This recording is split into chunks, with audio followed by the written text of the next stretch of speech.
What's the loneliest thing you've ever done? When I came back from Iraq in 2005. All military personnel got herded into this gym and we stood there on the basketball court in formation as they released everyone back to their families.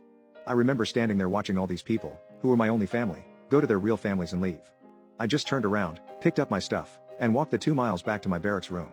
The room was as barren as a desert, except for a rough bed and a 6-pack of beer cooling in the fridge. The air reeked of memories.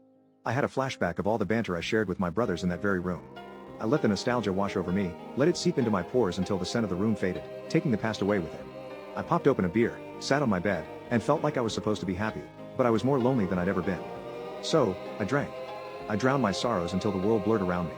As the alcohol coursed through my veins, a whirlwind of emotions stormed inside me. Anger, confusion, loneliness, they all vied for space, each one demanding to be felt.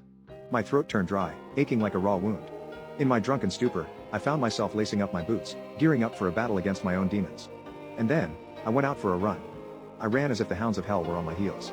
I ran until my legs screamed in protest, until my lungs felt like they'd burst. Because, that's the only way I knew how to deal with my emotions. I remember the feeling of the cold asphalt just beneath my combat boots, the echo of each heavy step ringing in my ears. The night was cold and unforgiving, the moon a sliver of light in the vast expanse of darkness. As I ran, the world around me became a blur, the streetlights streaking past like fleeting memories. My heart pounded in my chest, each beat was a stark reminder of the loneliness that consumed me.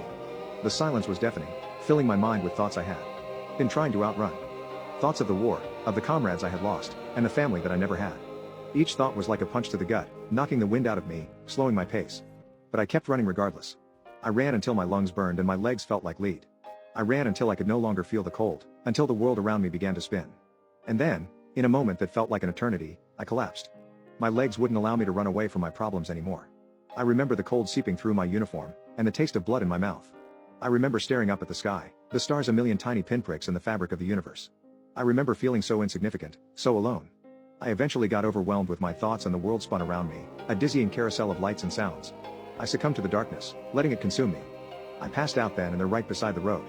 I woke up at dawn, disoriented and aching. Cars whizzed past me on the highway, indifferent to the broken soldier on the roadside. I thought to myself, God, I'm so lonely. And that feeling of gnawing loneliness, it never really left me.